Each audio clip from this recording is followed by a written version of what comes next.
Bharatiya Janata party के राष्ट्रीय अध्यक्ष के रूप में जिस नए चेहरे का चयन होना है उसके लिए अब कुछ समय तक और इंतजार करना पड़ सकता है। पहले यह मसला 18, 19, 20 तारीख को बेंगलुरु में होने वाली बैठक में हल हो जाना था, लेकिन तकनीकी कारणों से भारतीय जनता पार्टी के नए राष्ट्रीय अध्यक्ष का चुनाव फिलहाल टल गया है। हालांकि चुनाव ज्यादा नहीं टला है। ये माना जा रहा है कि भारतीय जनता पार्टी भी अब इस मामले को जल्द से जल्द निपटा लेना चाहती है और एक सप्ताह के अंदर चुनाव की बाकायदा घोषणा करने वाली बीजेपी। और ये माना जा रहा है कि अप्रैल के अंतिम सप्ताह या फिर मई के पहले हफ्ते में भारतीय जनता पार्टी को अपना नया अध्यक्ष मिल जाएगा। दोस्तों नमस्कार, मैं हूं बीडी निजामी और आप देख रहे हैं न्यूज T20। आज हम एक बार फिर चर्चा करेंगे भारतीय जनता पार्टी के राष्ट्रीय अध्यक्ष के चुनाव से संबंधित। जैसा कि आप सभी को मालूम है कि जेपी नड्डा 2019 में कार्यकारी अध्यक्ष के तौर पर बना दिए गए थे भारतीय जनता पार्टी के, और जनवरी 2020 में उनको बाकायदा विधिवत राष्ट्रीय अध्यक्ष बना दिया गया था। भारतीय जनता पार्टी का जो संविधान है उसके तहत राष्ट्रीय अध्यक्ष का जो कार्यकाल होता है वो 3 साल का होता है। इस लिहाज से जनवरी 2023 में जेपी नड्डा जी का कार्यकाल पूरा हो चुका है। चूंकि 2023 में ही कुछ राज्यों में, जिनमें कि राजस्थान, मध्य प्रदेश और छत्तीसगढ़ भी शामिल था, विधानसभा चुनाव होने वाले थे,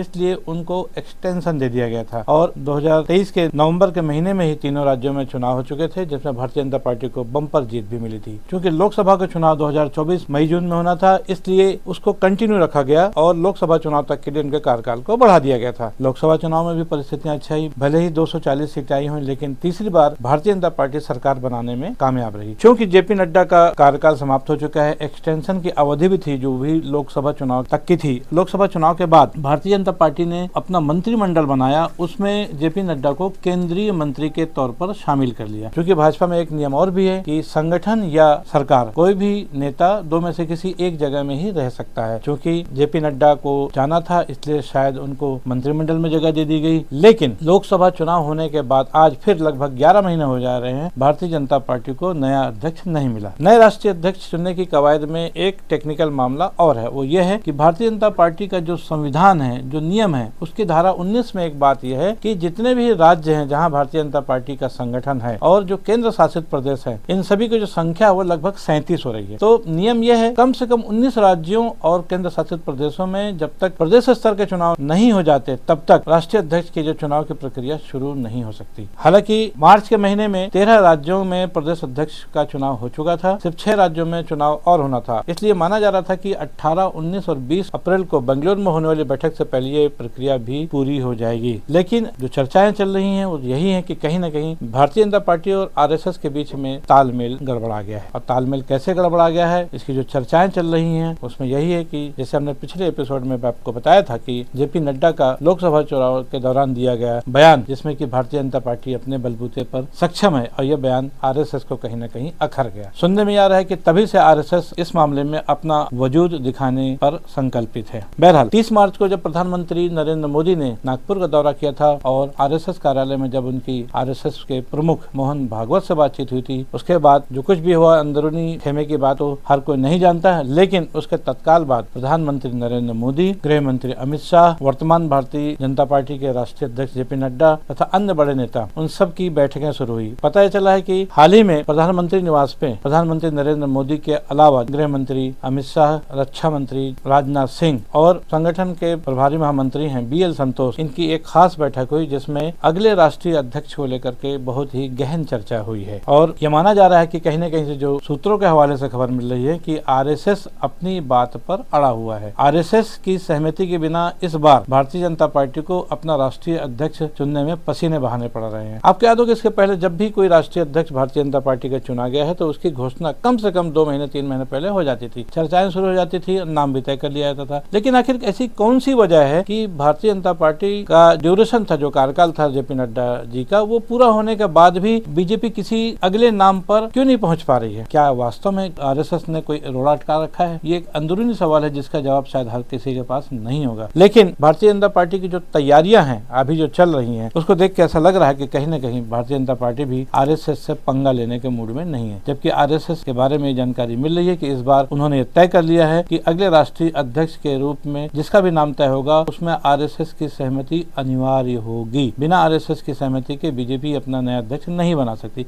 ये चर्चाएं चल रही हैं भारतीय जनता पार्टी और आरएसएस के नेताओं के बीच में। बहरहाल अभी जो खबर आ रही है वो ये है कि अगले 2 से 3 दिनों के अंदर भारतीय जनता पार्टी के वो राज्य जहां पर प्रदेश अध्यक्षों का चुनाव नहीं हुआ है वो कर लिया जाएगा। मतलब ये संख्या आज जो लगभग 15 के आसपास पहुंच चुकी है, हर हाल में 3 से 4 दिनों के अंदर 19 तक पहुंच जाएगी। और जैसे ही 19 का आंकड़ा पार होगा वैसे ही राष्ट्रीय अध्यक्ष के चुनने की जो प्रक्रिया वो शुरू हो जाएगी। माना जा रहा है कि एक सप्ताह के अंदर चुनाव की घोषणा हो जाएगी और अप्रैल के अंतिम सप्ताह में या मई के पहले सप्ताह में भारतीय जनता पार्टी को अपना नया अध्यक्ष मिल जाएगा। बहरहाल नया अध्यक्ष कौन बनेगा इस पर अब ज्यादा चर्चा करने का कोई अर्थ नहीं है। हम अपने 2-3 एपिसोड्स में सारे नाम बता चुके हैं, इसलिए हम उन नामों को दोहराना नहीं चाहते, क्योंकि एक पहली बन चुकी है कि क्या वास्तव में आरएसएस किसी बात पर अड़ा हुआ है, क्या वास्तव में इस बार भारतीय जनता पार्टी को अपना राष्ट्रीय अध्यक्ष चुनने में दिक्कत हो रही है। ये बहुत ही अनसुलझे सवाल है जिनका जवाब आने वाले 10 से 15 दिनों के अंदर निश्चित रूप से आप सभी को मिल जाएंगे। फिलहाल इतना हम कह सकते हैं कि भारतीय जनता पार्टी जैसे अनुशासित पार्टी जो कि हर काम अपने समय पर करती आई है, इस बार राष्ट्रीय अध्यक्ष चुनने के मामले में वो पिछड़ती नजर आ रही है। और दूसरे शब्दों में ये कहा जाए कि भारतीय जनता पार्टी जो कि हर बार 2 से 3 महीने पहले नए अध्यक्ष के नाम की चर्चा ही शुरू नहीं कर देती थी, बल्कि नाम तय भी कर लेती थी, अब दिन पर दिन बीतते जा रहे हैं, नाम तय नहीं हो पा रहा है। आज भी वही स्थिति है, सिर्फ इतनी चर्चा हो रही है कि एक सप्ताह के अंदर चुनावी कार्यक्रम की घोषणा हो जाएगी और 15 दिन के अंदर राष्ट्रीय अध्यक्ष चुनने की प्रक्रिया हो जाएगी। और उसके पहले 2 से 3 दिनों में बचे हुए जो 6 राज्य हैं जहां पर प्रदेश अध्यक्षों का चुनाव लंबित है, जो कि संविधान के लिए जरूरी है, 19 राज्यों में अध्यक्षों का चुनाव वो भी पूरा हो जाएगा। बहरहाल हम इतना ही कह सकते हैं कि ऐसा पहली बार हो रहा है भारतीय जनता पार्टी के इतिहास में, दूल्हे का नाम तय नहीं हुआ है और बारात की तैयारी शुरू कर दी गई। बहरहाल आने वाले 15 दिनों में भारतीय जनता पार्टी की इस बारात का नया दूल्हा कौन होगा और वो चेहरा कब उजागर होगा, इस बात का सभी को इंतजार है, आपको भी और हमको भी। तब तक बने रहिए न्यूज़ T20 के साथ। आज के लिए बस इतना ही। भारतीय जनता पार्टी के नए राष्ट्रीय अध्यक्ष के निर्वाचन से संबंधित हमारा ये विश्लेषण आपको कैसा लगा, इस पर अपनी राय अवश्य दें। विश्लेषण को लाइक करना न भूलें, चैनल को सब्सक्राइब करना भी। कल फिर मिलेंगे किसी नई खबर या विश्लेषण के साथ, तब तक के लिए दीजिए इजाजत। जय हिंद, जय भारत, जय छत्तीसगढ़।